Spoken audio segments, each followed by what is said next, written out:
welcome back to another video. Today we are here with my friend John's 1986 Chevy C10, and I'm going to get into some of the facts about this truck and what makes this one particularly so special and so cool. So we're going to hop into the video right now. So this right here is the third generation of the CK series Chevy truck.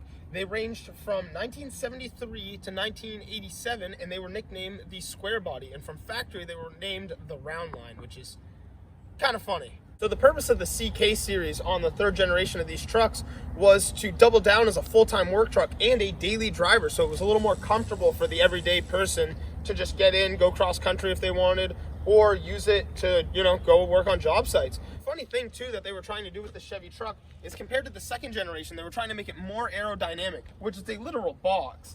And funny enough, they even did things like not having an antenna in your fenders and putting it in the windshield, just for aerodynamics.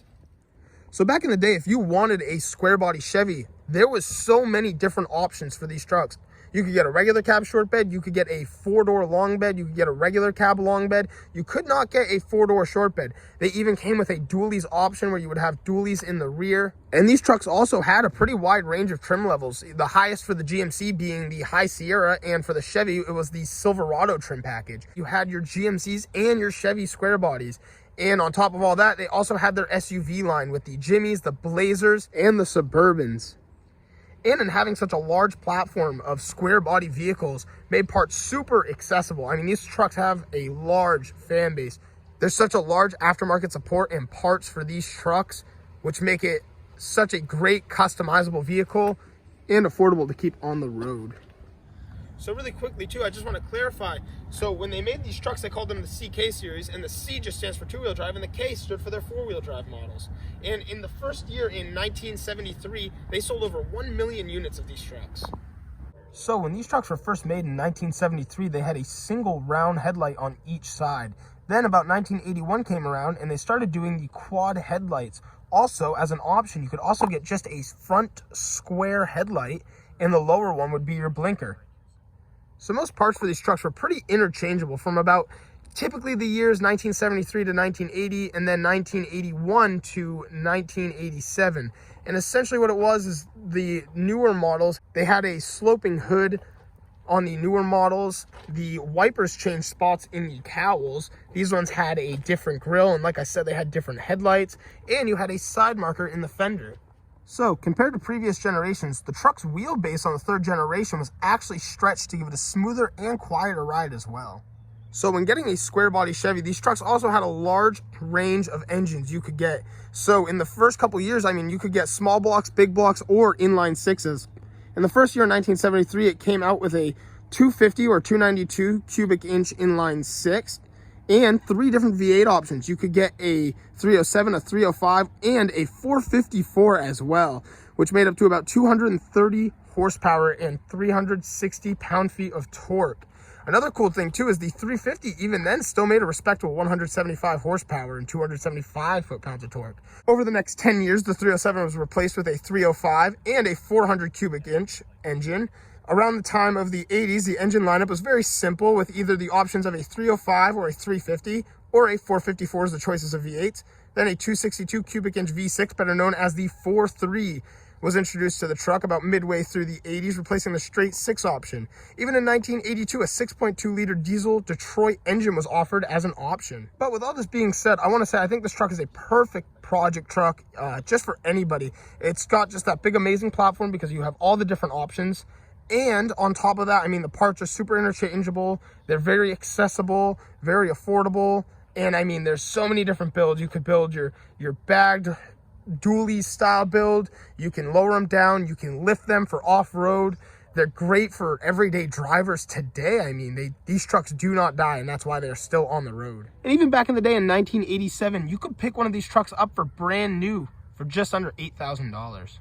At the time of the square body, there was actually 4 different options for interior trim with a wide range of different colors, different seats, things like that. Most of the time, these trucks would just come factory with a bench seat though. This truck, like I said, was made very user-friendly for daily driving. So all your gauges are just set right in one nice spot. Very, very simple to see. And then right there at the passenger side, you have your trim that goes right across. That would typically say, Silverado, High Sierra. This one says Custom Deluxe. And cool enough though, and it's why we're filming this truck today, is all this interior has been customized. So it looks a little similar to factory. It looks like it's all supposed to be here, but it's all modified very heavily like the rest of the truck. But one thing I don't think Chevy intended on was having a 750 horsepower LSA supercharged engine inside of their everyday work truck.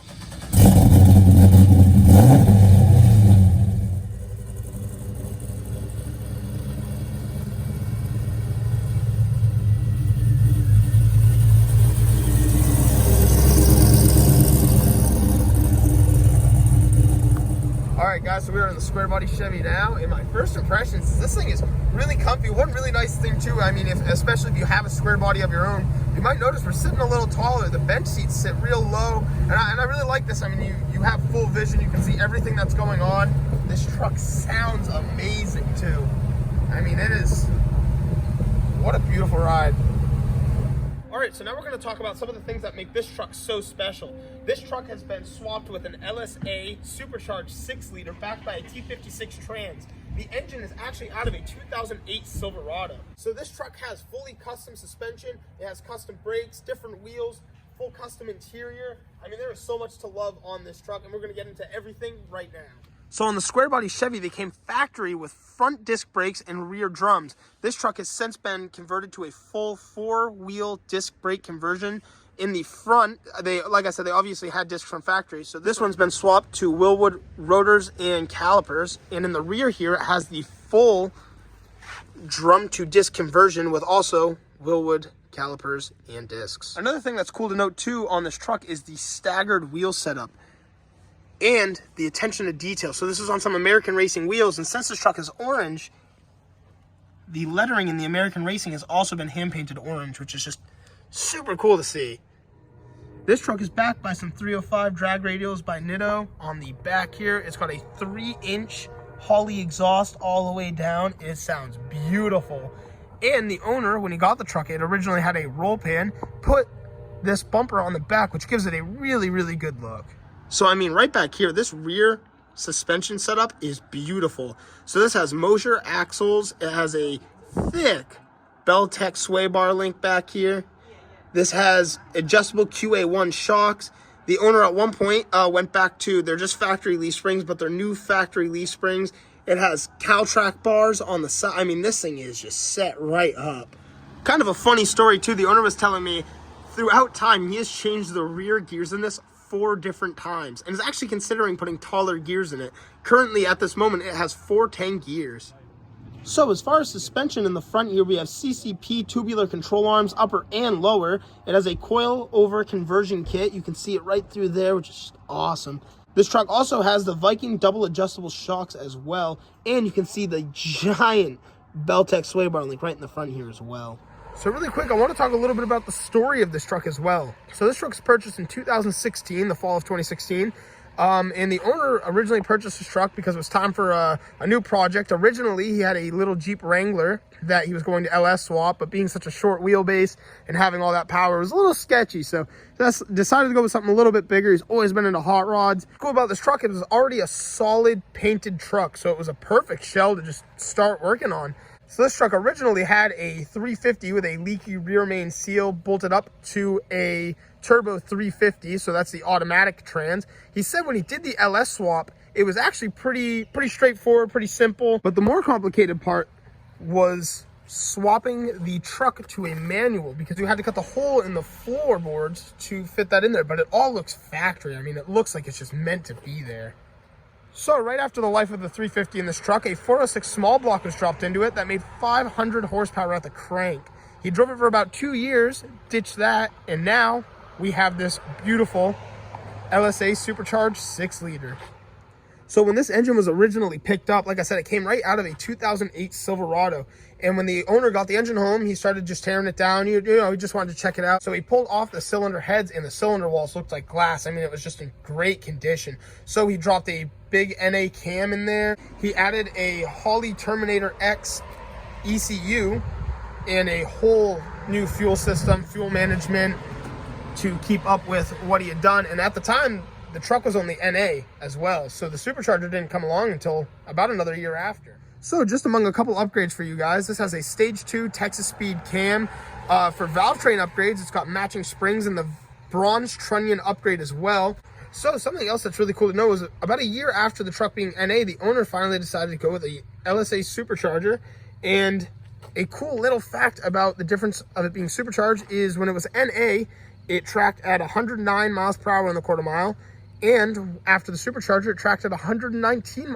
So as this truck sits right now, this truck makes 688 wheel horsepower at 10.5 pounds of boost and 661 pound-feet of torque, which is really cool because talking to the owner, his main goal at the end of the day was to at least achieve 600 horsepower. And he absolutely crushed that goal. And he wanted at least a mid 12-second quarter mile time, which was also completely crushed as well. And talking to the owner, he said the last time he went to the drag strip, he ran an 11.9 at 119 miles per hour in the quarter mile. So right now we're going to make our way on over to the interior. But another thing I wanted to state too is when the owner got the truck, it had a billet grill and he went back to a factory grill. This is the original front bumper. And he added these pretty sweet LSA supercharged emblems on the side.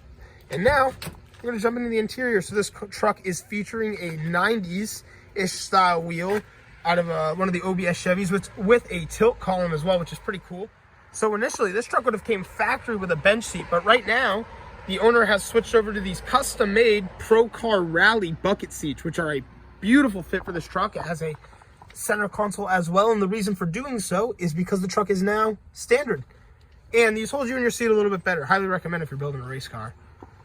But I love just all the upgrades that have been done in this. I mean, the owner had to put in a headliner when he got the truck. It came without one when he had gotten it.